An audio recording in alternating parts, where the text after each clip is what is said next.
Ya, Shalom.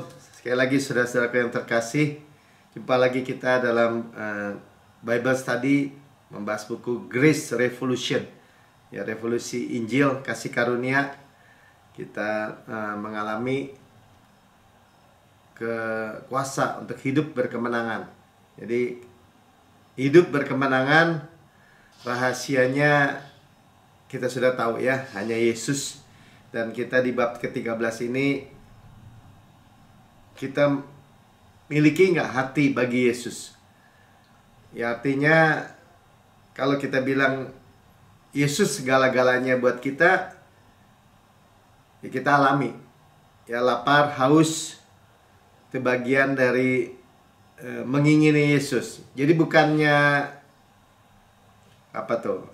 tuntutan ya, jadi jangan disalahpahamin. Wah, nih Pak Melki ngasih tuntutan nih. Ya, saudara sebenarnya nggak mau nggak apa-apa, nggak dihukum.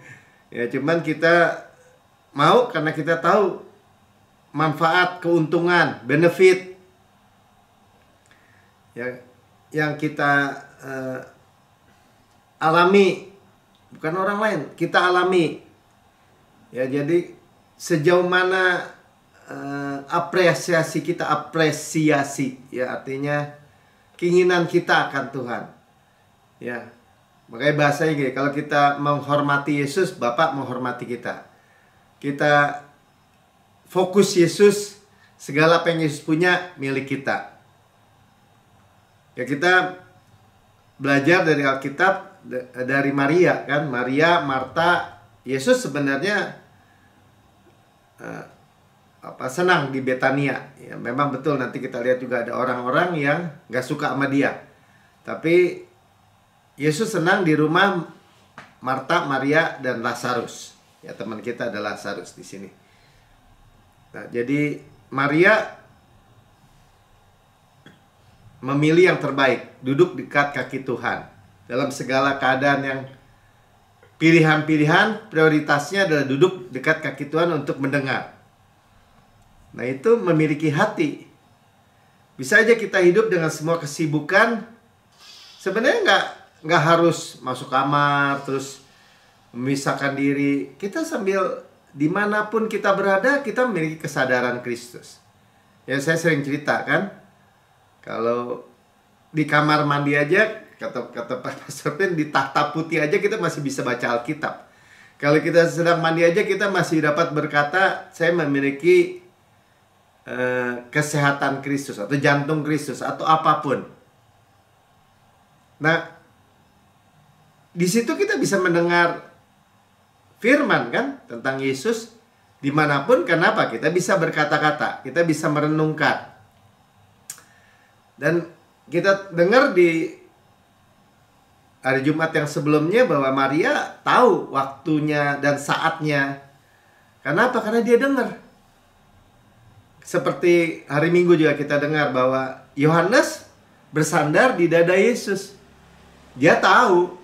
Bahkan dia tahu siapa yang mau mengkhianati Yesus. Karena Yesus kasih tahu. Nah, jadi kita bukan hidup dalam kegelapan, ketidaktahuan. Nanti ada orang-orang kasih kabar, apalagi tentang sekarang ya. Saya nggak tahu nih kenapa muncul lagi di akhir zaman. Ya, konspirasi-konspirasi. Nanti konspirasi yang terakhir paling saya bingung juga ya, katanya wah kalau orang udah divaksin tuh udah seperti zaman Nuh, udah dicemarkan gitu. Waduh, kok bisa orang Kristen percaya begitu, hidup dalam ketakutan? Ya saudara, kita di dalam Kristus, Kristus dalam kita. Kita dimeteraikan oleh Roh Kudus. Kita memiliki darah Kristus, DNA Kristus. Bagaimana DNA kita bisa dicemarkan misalnya? Tapi berita-berita itu dari lingkungan orang Kristen. Kenapa? Karena fokusnya bukan Yesus. Fokusnya akhirnya agama dan dunia. Agama sama dunia itu akhirnya 11-12 itu. Sama ya, sistem agama, sistem dunia itu sama. Mengapa juga kita melihat hari-hari ini banyak orang, terutama orang-orang muda, generasi berikutnya jadi agnostik. Yang gak percaya Tuhan. Buat apa Tuhan-Tuhanan katanya? Padahal dulu melayani. misalnya. Karena mereka tidak menikmati kasih karunia sebenarnya. Kalau kita menikmati kasih karunia itu sebenarnya gini. Menerima apa yang Yesus sudah kerjakan, finish work, percaya, menerima, dan menikmati. Sama-sama katakan percaya, menerima, karena iman tangan terbuka menerima ya, menikmati. Hidup kita terpelihara sempurna. Jalan-jalan kita penuh bahagia, sejahtera semata-mata. Kalau saudara bilang ini, belum Pak, saya nggak diperhatikan nih sama Tuhan. Kayaknya Tuhan nggak memperhatikan hidup saya. Saudara jangan lihat yang lagi saudara mau dulu. Saudara dipelihara, dilindungi. Ya, kadang-kadang kita harus berpikir ya, kita jalan dimanapun, kita nggak kekurangan apapun, kita aman, sejahtera. Itu semua kan berkat tuh semua. Nah, sekarang hati kita tuh udah disingkapkan tentang Yesus. Ya, hidup kita tidak lagi seperti di padang gurun. Kadang-kadang kita nggak appreciate karena udah anggap biasa aja sih. Coba orang-orang yang nggak punya Tuhan Yesus itu benar-benar hidupnya di padang gurun. Wandering. Kalau ada masalah dia langsung patah gitu, gitu. Dia nggak punya apa-apa, nggak punya jawaban. Kita selalu punya jawaban. Sama-sama katakan, Yesus itu selalu jalan buat kita. Kebenaran, hidup buat kita, bukan kematian. Kristus itu bagi kita hikmat, kebenaran, kekudusan, penebusan. Gak ada sesuatu yang membuat kita itu rugi sama sekali gitu ya, atau rugi gitu dalam hidup ini. Karena kita memiliki Yesus. Biar situasinya belum seperti yang kita harapkan, belum terjadi, kita memiliki damai sejahtera, melampaui segala akal, melihara hati dan pikiran kita. Kita bisa bilang, Tuhan, saya lempar aja masalah saya kepadamu, dan saya terima pemeliharaanmu. Bukan urusan saya lagi, Tuhan, urusanmu. Masih ada, Pak. Itu namanya menyangkali. Enggak, iya ada. Tapi raksasa besar, Tuhan lebih besar. Raksasa tinggi, Tuhan lebih tinggi. Raksasa kuat, Tuhan lebih kuat. Kita bilang grace, gunung-gunung persoalan jadi tanah rata. Belum Pak, masih ada tuh. Bagi kita udah rata, udah. Tuhan berjalan di depan kita. Kita harus dengar kabar baik itu. Ya kalau enggak, sekalipun orang-orang beragama loh. Ya, orang-orang yang hafal bahkan Alkitab ini. Siapa tuh? Ahli-ahli Taurat, orang-orang Farisi, imam-imam kepala. Mereka tuh berkata begini. Yohanes 11 ayat 53. Mulai dari hari itu mereka sepakat untuk membunuh dia. Membunuh tanpa alasan. Gara-garanya Tuhan Yesus membangkitkan Lazarus di Betania. Mereka bisa bersepakat. Wah, bahaya nih. Nanti semua orang ikut Yesus untuk membunuh. Kalau ada orang bilang, iya orang Kristen harus ngerti bahasa Ibrani. Mereka orang-orang Ibrani, mereka orang-orang Yahudi yang berbahasa Ibrani. Yesus Tuhan, Yahweh di depan muka dia. Buat mujizat, buat yang baik. Anehnya kan? Kalau nggak memiliki hati untuk Tuhan, berkomplot untuk membunuh Yesus. Siapa itu? Respon dari pemimpin agama. Aneh kan? Yesus buat mujizat-mujizat. Baca aja di ayat sebelumnya. Membuat mujizat-mujizat. Jadi begini saudara. Apa yang kita mau pelajari malam hari ini? Kita nggak memiliki hanya pengetahuan otak gitu. Kalau bahasa Inggrisnya namanya profes gitu. Profes ya. Bukan poses gitu, bukan menerima di dalam hati. Hatinya nggak punya Yesus gitu. Dia punya Alkitab, firman kan Alkitab di otak, tapi nggak memiliki penulis yang menulis Alkitab itu di dalam hati mereka. Apakah ada hari-hari ini? Ada, saudara. Saya berjumpa dengan orang-orang yang benar-benar misalnya pemimpin-pemimpin teologi ya. Ya apa tuh, rektor STT. Tapi ketika teman saya mau skripsi perempuan, harus bayar dengan dilecehkan dulu. Bayangin, pemimpin teologi ya. Ada gitu. Ada. Kalau yang urusan mata duitan mah udah banyak nih. Saya sampai, hah? Makanya mereka itu memberitakan apa yang, misalnya gini, kenapa nggak memberitakan keselamatan kekal? Padahal kamu percaya keselamatan kekal. Ya kalau nggak, saya nggak gajian Pak Melki. Dua pendeta, saya ngomong duduk makan, dua-duanya ngomong begitu. Kenapa? Ya karena gembala seniornya bilang keselamatan bisa hilang. Saudara, itu namanya menghina Yesus dengan telak-telak hari-hari ini. Ya. Pakai ayat-ayat Alkitab hanya untuk menyerang. Pakai ayat-ayat Perjanjian Lama untuk merajam, seperti orang ahli apa tadi, imam-imam kepala dan orang-orang Farisi ketika melihat orang berdosa. Padahal Yesus menyelamatkan ya orang perempuan yang kedapatan berzina. Ya. Jadi kalau saudara mendengar hari-hari ini, ya supaya orang supaya orang atau jemaat atau yang mendengar itu kelihatan buruk gitu bagi diri mereka sendiri, itu namanya membunuh Yesus. Iya. Jadi di buku ini dikatakan Bible is simple gitu, sangat sederhana, karya Yesus dan karyanya sempurna. Paulus juga bilang begitu. Saya baru baca tuh 1 Korintus kan, yang dia mau sampaikan hanya Yesus dan karyanya sempurna. Him crucified, dia yang disalibkan.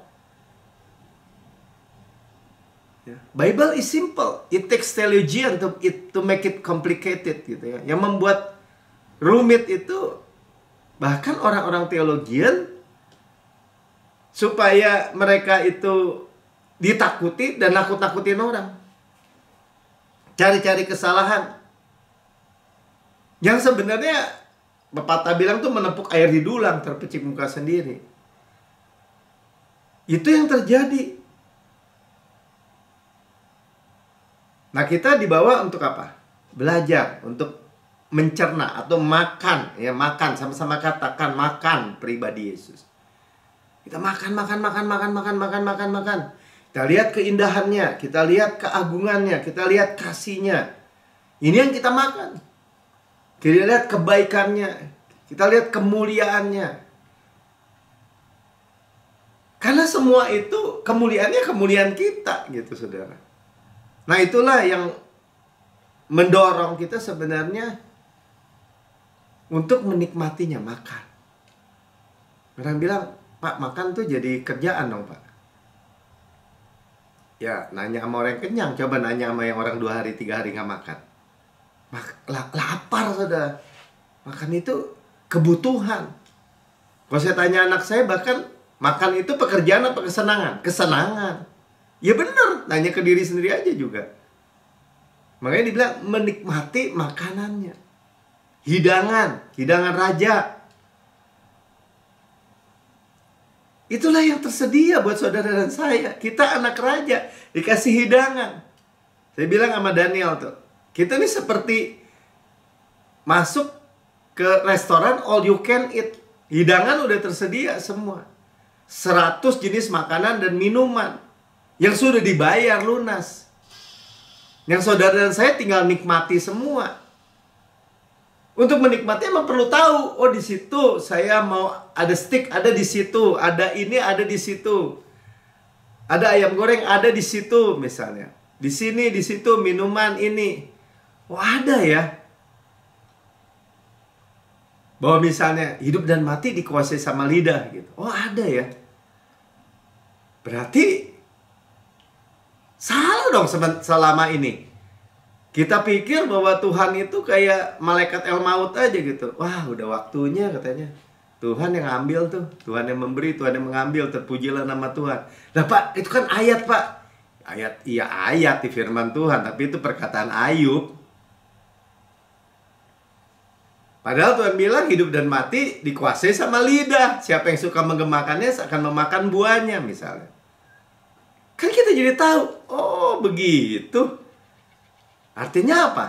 Ya mulai perkatakan.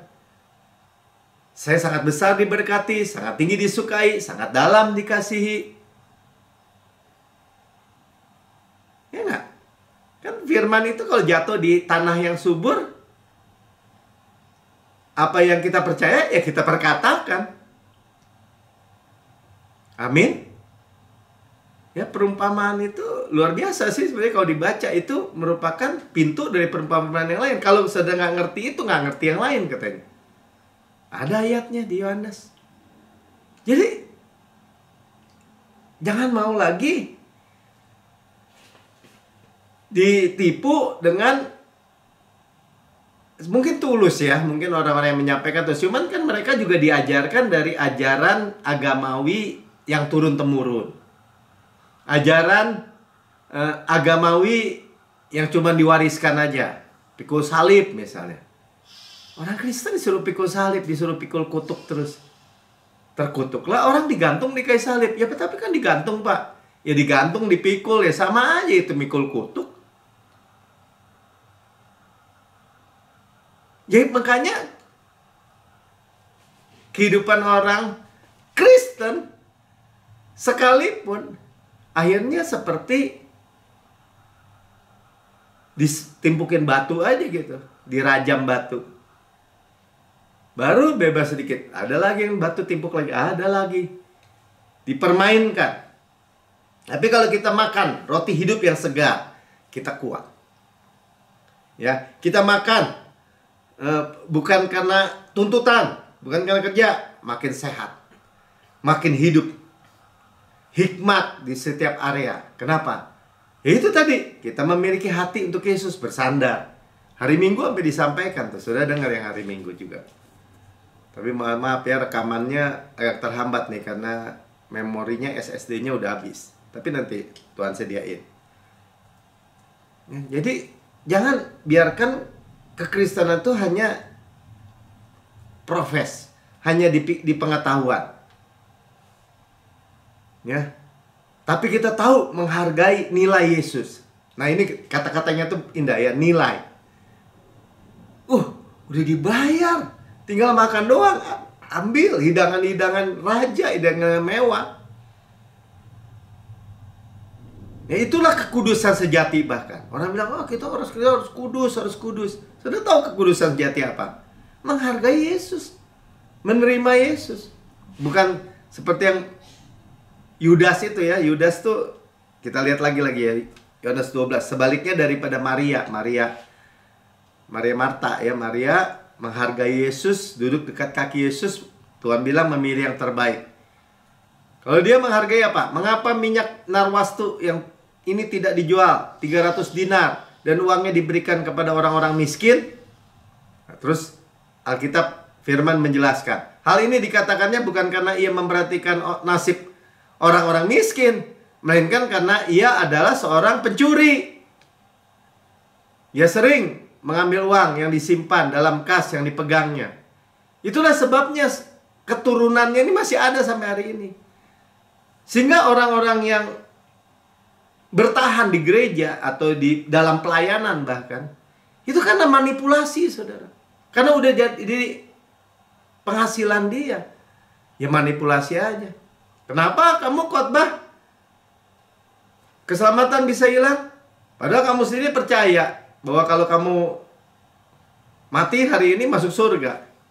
Ya Pak Melki, kalau saya nggak khotbah begitu, nggak ngikutin gembala pembina, saya nggak gajian Pak Melki. Hahaha, ketawa. Jadi yang mendengar itu dia udah nggak peduli lagi mau nasibnya. Jemaat itu mau mati kek, mau hidup kek, mau hidupnya hancur-hancuran. Dia nggak peduli lagi. Ini manipulasi, inilah yang disebut Yudas tuh. Dia pakai alasan apa? Kan Yesus kan ini uang 300 dinar, gaji setahun loh. Bisa dibagikan, kalau dijual bisa bagi-bagi buat orang miskin. Firman sendiri bilang tuh. Bukan orang miskin, bukan nasib orang miskin yang dia perhatikan. Dia pencuri. Nah itulah yang terjadi. Ya makanya disinggung juga, fokusnya adalah cinta uang gitu. Ya uang hamba yang baik, tapi Tuhan yang kejam. Sudah. Ya, dengan uang kita bisa dikatakan untuk mengasihi orang-orang, kita bisa pakai. Tapi bukan pakai orang-orang untuk mengasihi uang, manipulasi. Itu yang terjadi di kalangan orang-orang yang akhirnya loh saudara ya. Ini muaranya nih. Siapapun, apalagi yang melayani termasuk saya. Kalau fokusnya bukan Yesus lagi dan Yesus itu jadi nggak real kan, tidak berefek. Kalau kita mengharapkan kebenaran dari hukum Taurat, Kristus itu nggak berefek. Jadi gini, itu firman ya. Kalau saya mengharapkan kebenaran dari hukum Taurat, itu artinya gini. Mengharapkan kebenaran diri, Kristus itu nggak berefek, gitu aja. Dan kalau Kristus nggak berefek, saya kan jadi tahu apa yang saya khotbahkan nggak terjadi kok. Yesus siapin aja, baca, ambil khotbah orang, sampein. Terjadi nggak Pak Melki? Kok ditanya jujur, enggak sih, ini hasil kerja keras gue. Ini harus manipulasi, harus nipu orang. Ayo cuma dong, harus kasih dong. Enggak saudara. Sampai hari ini puji Tuhan, haleluya deh. Iman sia-sia, janji jadi batal. Saya nggak perlu minta-minta sama manusia. Tapi selalu ada aja gitu ya. Kemarin ada orang yang saya nggak kenal juga sebenarnya, tapi kenalan Mika. Nih, kasih nih apa? Saya disuruh Tuhan nih kasih buat papa kamu, bukan papa, buat gereja lah. Sudah saya pikir, saya perlu takut apa gitu. Ya, jadi saudara, sekali lagi, akar dari segala kejahatan adalah cinta akan uang ya. Ini dituliskan 1 Timotius 6 ya, karena akar segala kejahatan adalah cinta uang. Jadi kalau hati kita mengasihi Tuhan, dan kita udah tahu ya, kita bisa mengasihi Tuhan karena dia lebih dulu mengasihi kita, udah pasti. Ya, tapi kalau orang jadi mencintai uang dan dia udah di bawah hukum Taurat lagi, di bawah tuntutan, nuntut orang lain, nyari kesalahan orang, udah pasti ujungnya beberapa orang telah menyimpang dari iman tuh. Baca aja sendiri. Menyimpang dari iman. Iman apa? Kebenaran iman kan? Sama-sama katakan kebenaran iman. Kebenaran hadiah. Menyimpang dari iman artinya dia tidak lagi percaya kebenaran hadiah. Bukan iman. Imannya sia-sia tadi. Janji Tuhan jadi batal dalam kehidupannya.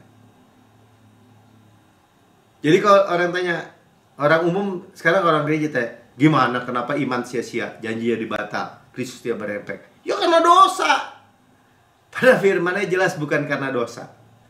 Dosa udah punya solusinya, yaitu darah Yesus.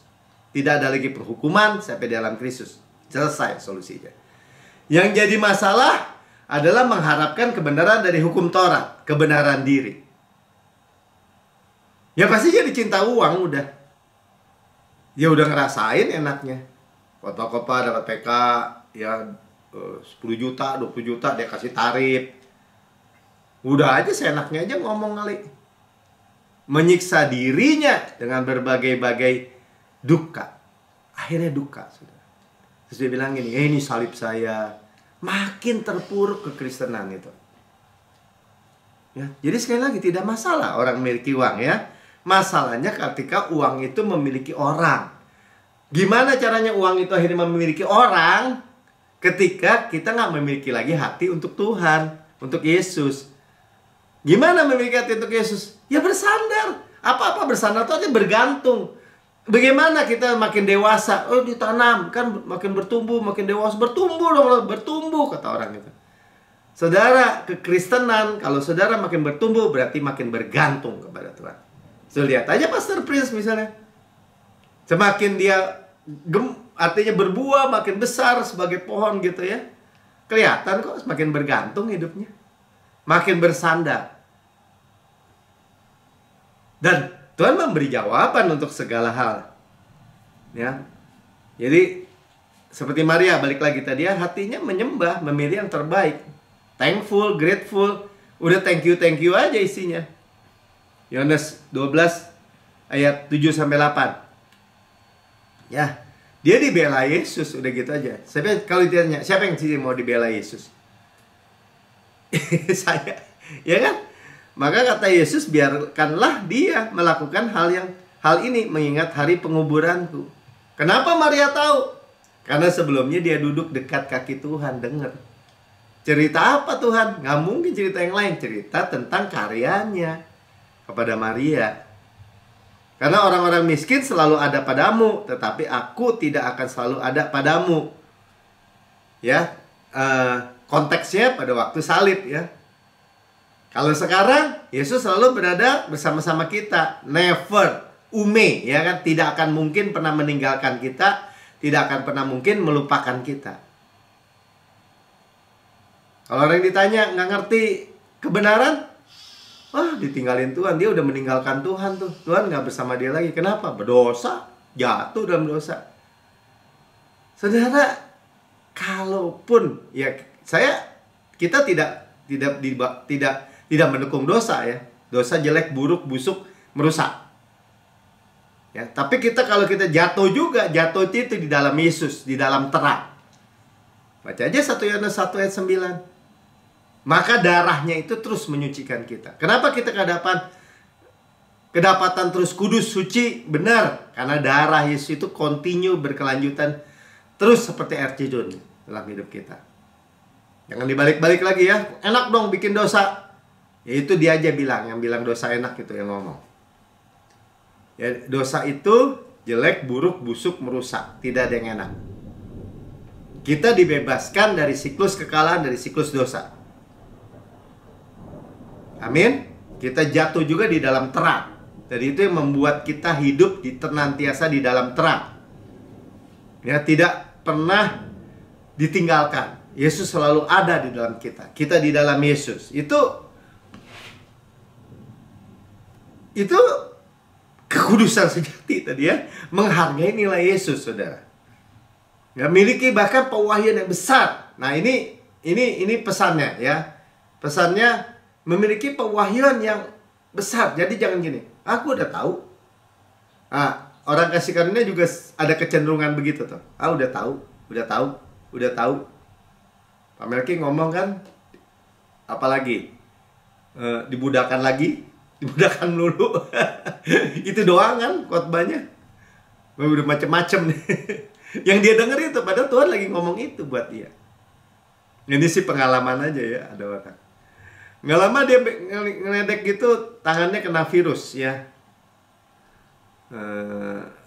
Jadi operasi segala macam. Saya jadi mikir gitu, sebenarnya Tuhan lagi ngomong tuh bahwa Tuhan itu kesehatan dia, kesembuhan dia. Karena dia lagi denger itu, kenapa begitu orang khotbah saya kemana-mana rasanya. Bahkan ada beberapa orang bilang, ini kalau Pak Melki khotbah nih, entah ke utara, entah ke selatan, ke timur, ke barat. Bingung Pak Melki gitu. Ya maaf deh gitu aja.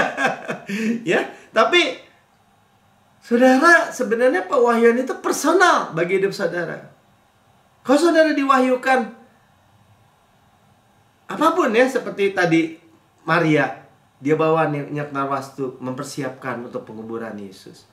Dia tumpahkan, cuci kaki Yesus, basuh dengan rambutnya. Ya, nah, kita miliki. Nah, makanya di Alkitab dibilang ada 3 ukuran tuh secara umum ya, besar, medium, kecil. Kalau besar itu bawa apa? Lembu, sapi. Ya, kalau medium kambing, domba. Kalau kecil tekukur atau burung, anak burung merpati. Itu hanya gambaran aja tadi tentang sebenarnya apa sih apresiasi kita, ya, respon kita terhadap korban finished work Yesus. Sekali lagi ya, ini bukan soal apa ya, soal dipaksa gitu atau dituntut. Saudara maunya seberapa? Ya, tersedianya nggak ada batasnya. Maunya seberapa? Maunya aspek apa? Ya, kalau soal kesehatan saya bergantung Yesus deh. Tapi kalau soal keuangan enggak, saya harus kerja keras sendiri. Ya rugi gitu aja. Padahal semua itu supply-nya dari Tuhan. Imamat 1 ayat 2-5, saya bacakan aja ya. Berbicara kepada orang Israel dan katakan kepada mereka, apabila seorang di antaramu hendak mempersembahkan persembahan kepada Tuhan, haruslah persembahanmu yang kamu persembahkan itu dari ternak, yaitu lembu sapi atau kambing domba. Dari ternak tuh kenapa? Karena darah ya. Kan karena dibilang ini, jikalau persembahan yang merupakan korban bakaran dari lembu kan besar kan? Haruslah ia mempersembahkan seekor jantan yang tidak bercela. Jadi gambaran Yesus kan tidak bercela, jantan tidak bercela. Yesus ya pria udah jelas ya. Yesus datang sebagai a man ya, dan tidak bercela. Ia harus membawanya ke pintu kemah pertemuan supaya Tuhan berkenan akan dia. Ia bawa ke hadapan imam. Lalu ia harus meletakkan tangannya ke atas kepala korban bakaran, sehingga baginya persembahan itu diperkenan untuk mengadakan pendamaian ya dosanya kepada binatang yang tidak bercela, binatang kaki 4, kebenarannya tidak bercela tadi kepada dia, pertukaran. Gambaran apa? Gambaran Yesus. Ya kenapa? Kalau Yesus itu mau lembu sapi, kambing domba, merpati, semua udah dicakup semua.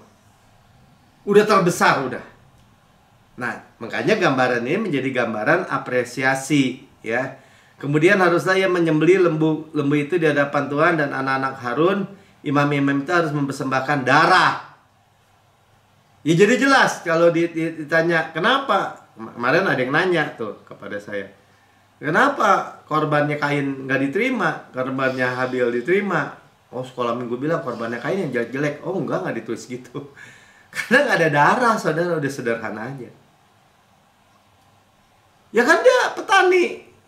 Tuhan nggak adil dong. Bukan Tuhan nggak adil, ya petani tuker aja, beli barter sama Habil, minta satu anak dombanya, masa nggak dikasih tuh, dibeli gitu ya, dengan buah apel misalnya 1 kilo atau 2 kilo, ya terserah ya. Tapi mempersembahkan darah lembu itu dan menyiramkannya sekeliling mezbah dan di depan pintu kemah pertemuan. Bicara apa? Bicara karya Yesus ya, di luar bait itu semua karya Yesus disalibkan, ditombak, keluar air dan darah. Bicara pendamaian tadi dikatakan ya. Saya lompat dulu ya, ayat 10. Jikalau persembahannya untuk korban adalah dari kambing domba, baik dari domba maupun kambing, domba dibedakan nggak apa-apa. Haruslah yang mempersembahkan seekor jantan yang tidak bercela, sama juga ya. Kalau saya baca, darahnya juga dicurahkan. Ayat 14, jikalau persembahannya kepada Tuhan merupakan korban bakaran dari burung, haruslah mempersembahkan korbannya itu dari burung tekukur dan dari anak burung merpati. Nah ini jadi karena manusia itu kan ada yang kaya bisa beli lembu, sapi, ini yang menengah cuma bisa beli kambing, domba, yang nggak punya uang seperti Yusuf sama Maria waktu mempersembahkan bawa Yesus yang hanya membawa tekukur. Berarti cuma gambaran bahwa dia miskin aja gitu. Nah, tapi bagi kita boleh melihat bahwa inilah pertumbuhan kita, apresiasi kita sebenarnya. Yang pertama, kita udah punya korban darah, bukan korban salad gitu kalau Pastor Ben bilang, bukan korban sayur-sayuran, bukan. Darah. Yesus. Finish work. Saudara punya. Ya, makanya Yesus selalu berkata bukannya gimana sih kamu nggak percaya, bukan. Kenapa kamu kurang percaya? Kurang. Misalnya, saya sih percaya nih, kalau sakit perut sembuh saya percaya. Tapi kalau cancer, lain lagi ceritanya Pak. Nah, banyak kan orang gitu kan. Padahal itu bicara bimbang tuh bicara sebenarnya membedakan tuh. Nggak ada perbedaan, jangan bimbang, nggak ada perbedaan bagi Tuhan. Malahan kalau pastor selalu bilang gitu, makin susah sebenarnya makin gampang buat Tuhan. Buktinya apa? 5 roti 2 ikan. Ya 5.000 orang. Tapi waktu 7 roti cuma 4 katanya, 4 roti. Begitu ya. 7 ya. Saudara. Jadi maksudnya gini, bagi Tuhan itu nggak ada yang sukar, nggak ada yang mustahil. Jadi bagi kita itu semakin kaya, semakin besar pewahyuan Tuhan itu ya karena kita mau terima gitu aja. Makanya saya nasihatin kepada teman-teman semua. Kalau saudara belum ngerti, saudara jangan bilang ini, wah nggak mungkin. Ya kan ada orang gitu kan udah duduk dengar aja baru dengar begini. Nah, ini ayatnya nih, kita dimudahkan lagi. Ya kayak tadi lagi kan, nggak bisa Pak Melki, mana ada begitu. Ya, bagi saya gini, lu belum ngerti, simpen aja dulu, jangan ditolak dulu. Gimana Pak Melki, umur 100 tahun lakinya, umur 90 tahun perempuannya, tapi bisa punya anak. Tuh kalau di gambaran tuh kakek sama nenek tuh punya anak gini, buyut, tapi mestinya jadi anak gitu. Kan nggak mungkin. Jangan ngomong nggak mungkin dulu. Kenapa mesti ngomong itu? Kamu belum ngerti gitu aja. Pegang aja dulu, simpan di dalam hati. Maria juga gitu kan. Nanti kamu punya anak. Gimana saya bisa punya anak? Saya belum bersuami. Tapi Maria menyimpan aja dalam hati, disimpan aja dulu. Gimana ya? Udah jangan tanya gimana-gimana deh. Nggak ngerti lah, pokoknya iya aja, amin, percaya. Ya, itulah namanya semakin bersandar, semakin bergantung di dalam kasih Tuhan. Amin. Ya, saudara yang mendengar di rekaman YouTube, saya nggak panjang lebarkan. Saudara mungkin berkata, saya baru dengar kabar seperti ini, tapi saya belum pernah terima Yesus sebagai Tuhan dan Juru Selamat pribadi. Ini kesempatan saudara. Ya bukan kebetulan dengar rekaman ini. Ikuti saya berdoa. Katakan Tuhan Yesus yang Maha Mulia. Ya, ikuti ya, Tuhan Yesus yang Maha Mulia. Ya, saya menerima Engkau sebagai Tuhan dan Juru Selamat pribadi saya. Dengan mulut saya mengaku, dengan hati saya percaya bahwa Engkau sudah mati buat saya, dibangkitkan karena pembenaran saya, naik ke surga, duduk di sebelah kanan Allah Bapa, dan mendudukkan saya bersama-sama dengan Engkau di surga. Surga adalah rumah saya. Saya adalah anak yang paling dikasih. Saya bersandar, saya bergantung sekarang di dadamu, dalam kasih-Mu. Saya menghargai Yesus dan saya menikmati semua yang Yesus sudah kerjakan dan bayar buat kehidupan saya. Di dalam nama Tuhan Yesus, amin.